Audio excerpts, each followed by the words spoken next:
When this released on console, I was super freaking excited for it, except they didn't really announce it for PC for quite a while, and they took their sweet time bringing it here, but was it actually worth the wait? Well, for me, yes, because I'm super nostalgic for this game, but it does have some performance problems and some little kind of hiccups here and there, but overall it's a decent port. Michael here with a PC overview for Crash Bandicoot N Sane Trilogy, which is a remake of the first, third, and second game. Yeah, okay, I'll just say it that way, the first, third, and second game.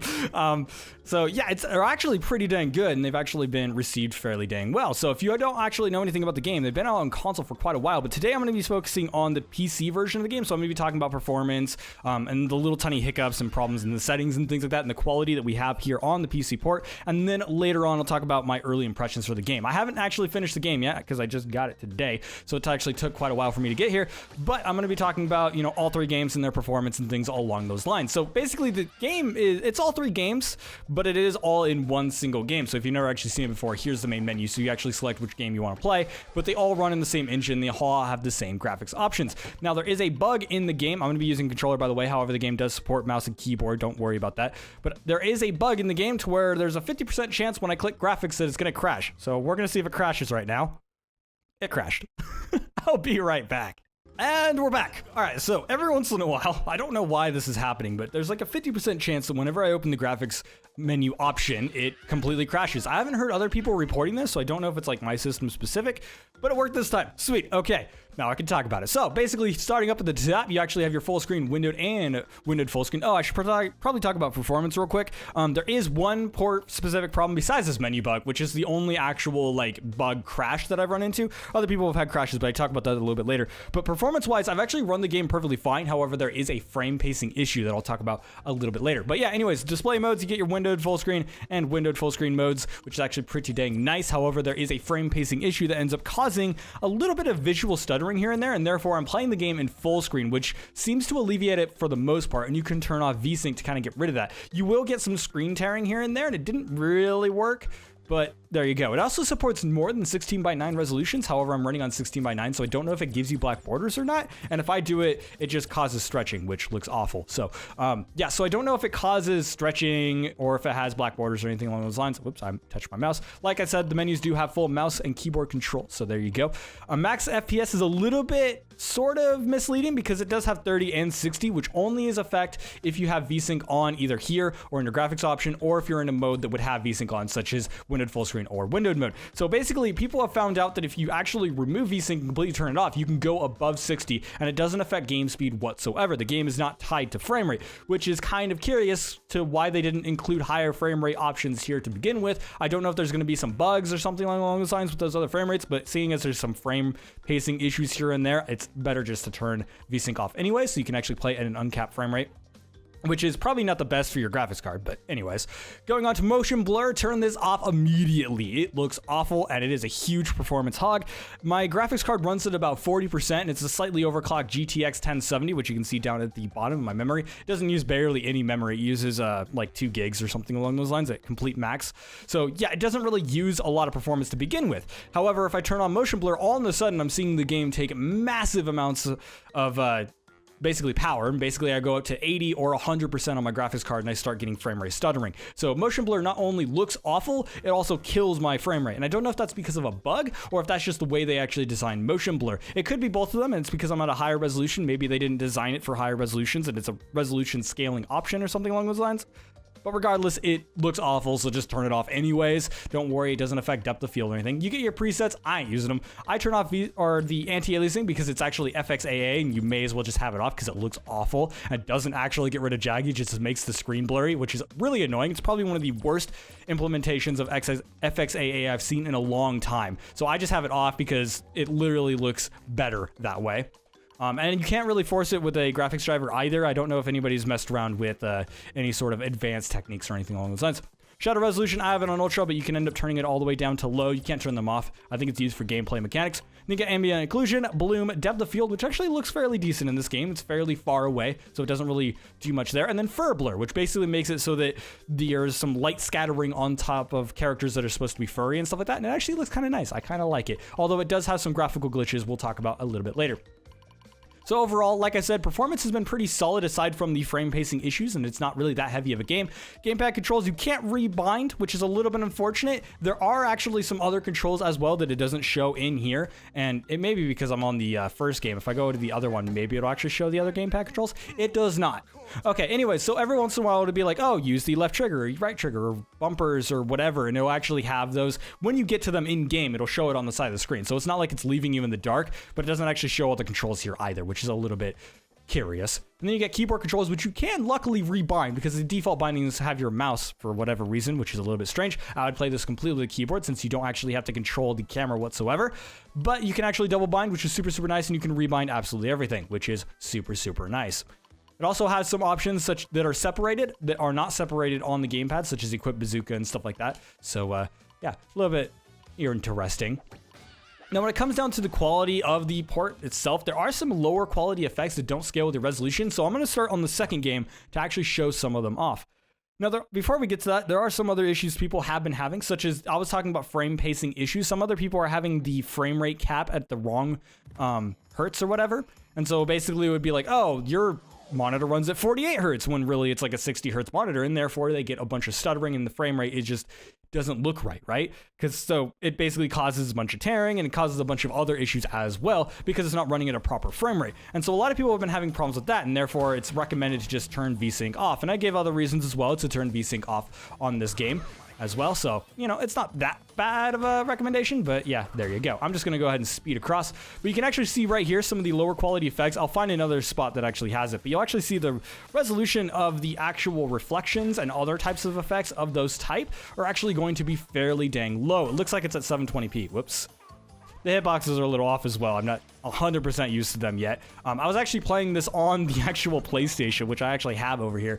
I was playing the original PlayStation where I was playing it on an emulator, so I wasn't actually using my PlayStation because it's got a broken disk drive now, which is a little bit unfortunate. But yeah, so I've actually been seeing a bunch of other differences between the games. I might do some comparison stuff. There's nothing else out there, so if you're interested in that, do make sure to let me know. But yeah, some of the visual effects are a little bit strange, as in they're really, really low resolution. Not all of them are as low, but you'll definitely tell since I'm above 1920 by 1080, which seems to be what this game was designed at. But you can actually see it right here very clearly that it is a low frame or low resolution. And so it runs at a proper frame rate and everything, but I assume that that was something to do with consoles, I guess.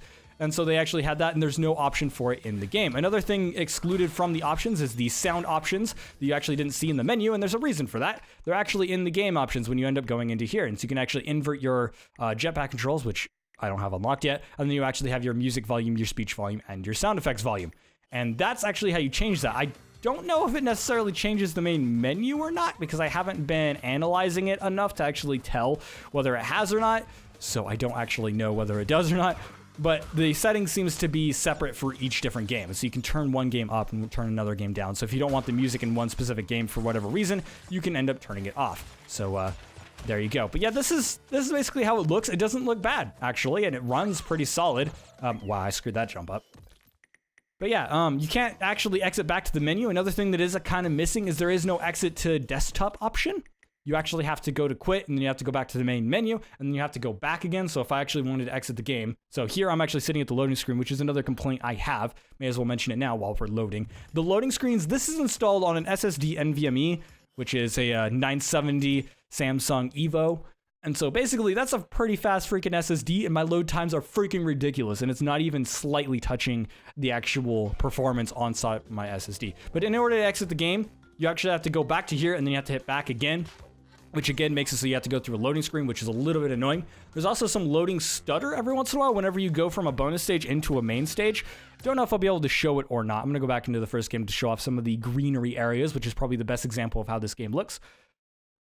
But yeah, there's some weird issues to where like the fading out and the black doesn't work properly. And these are the types of issues that I don't necessarily know are with the PC port, or if that's a problem with the game in general, because I didn't play this on console. I never played this on PS4, and therefore I don't actually know how the game originally looked or how it actually had all of its effects. And so I don't know if those types of issues are there. And there are some weird issues with controls as well. I'm using the gamepad. However, whenever I use the joystick, I'll show it off in a second here. Can I skip this? Yes, I can. the joystick has this weird snapping thing to where it tries to snap to the 8 axis. If I do move a little bit, you can actually tell that the dead zone is also really, really low as well. But you'll actually like notice that it kind of snaps here and there, which is a thing that it does on a lot of platformers on console. That's just a general thing. But going into the problems with that is the fact that the joystick is actually almost next to impossible to use when it gets into it, because long story short, you're kind of making imprecise movements with the joystick when you're expecting it to go diagonally and then it starts going forward. It's just a little bit strange. And again, I don't know if that's a problem with the port specifically or if that's a problem on the original console version as well. So I don't know if that's a port issue or just a gameplay issue. I do remember a lot of people reporting when the game first came out that there were a lot of little control bugs that people were having. And so maybe it's tied to that. You know, stuff like the hitboxes, for example, are a little bit off here and there. And I think they patched some of it. I'm not 100% sure, but they did seem to change some of that in the future. So maybe most of that has been fixed. But for the most part, the game actually works perfectly fine. Oh, I don't want to do my initials right now. Can I just go? Yes, A.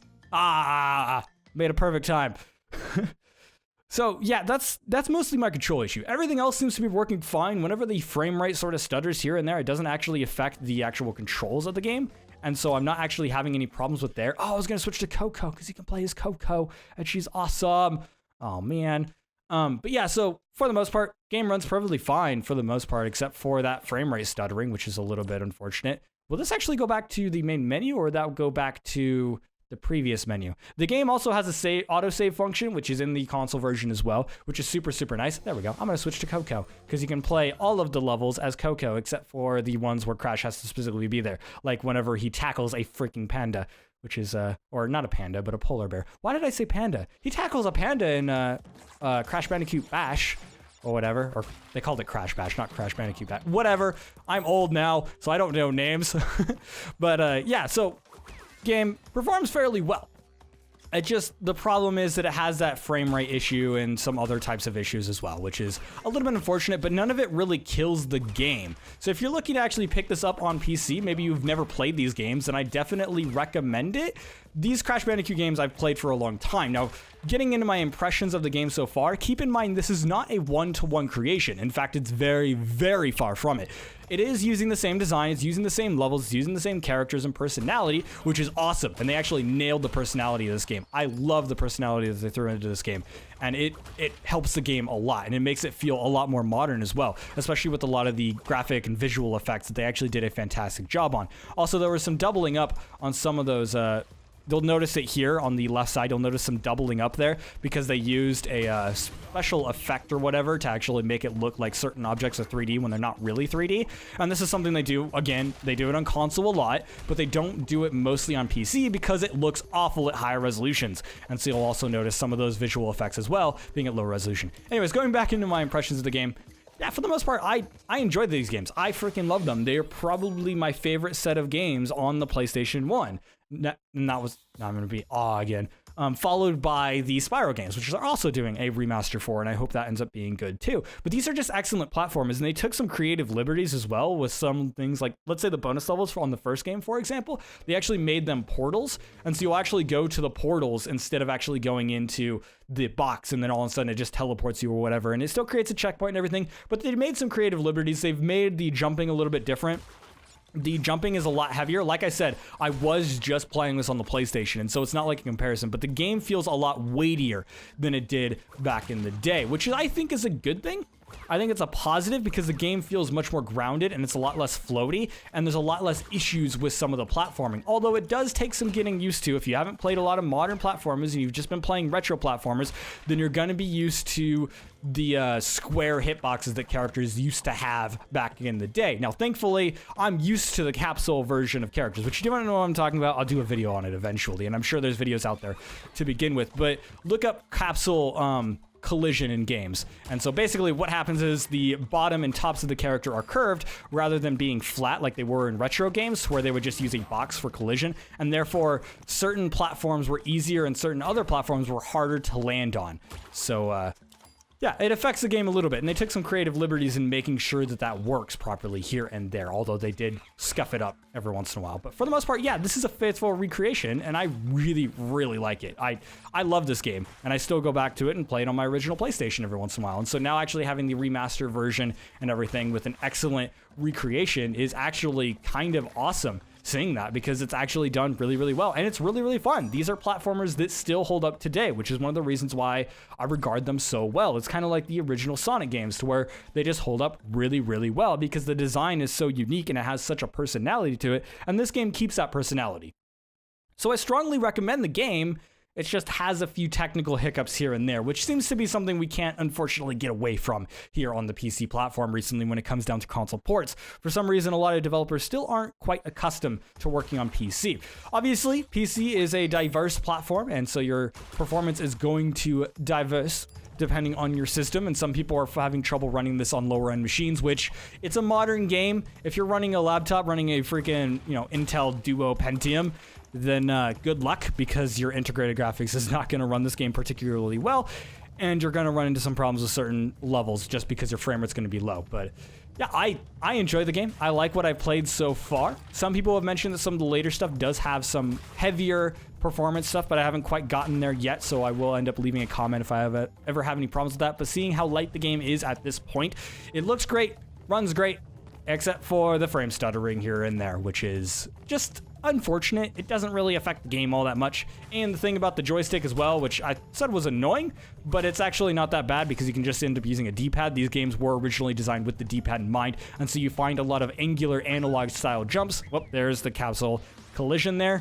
Just ended up slipping off that edge because of that capsule, which is a little bit annoying as well. The game wasn't designed that way, but the game works perfectly fine. I'm having no problem actually platforming through. Every once in a while I just hiccup because I'm not 100% zoned in on it. So they should have made square hitboxes for this game. Anyways, thank you guys so much for watching. Make sure to like and subscribe for more content like this one. And of course, if you end up wanting to see more of this type of stuff, make sure to leave a comment below. If you actually want to see the comparisons between the original, obviously I don't have the original PlayStation working anymore because the disk drive broke. It's actually a funny story. Me and my youngest sister were actually looking at getting to play some older games, and we were swapping the game because I was like, you should play Crash Bandicoot.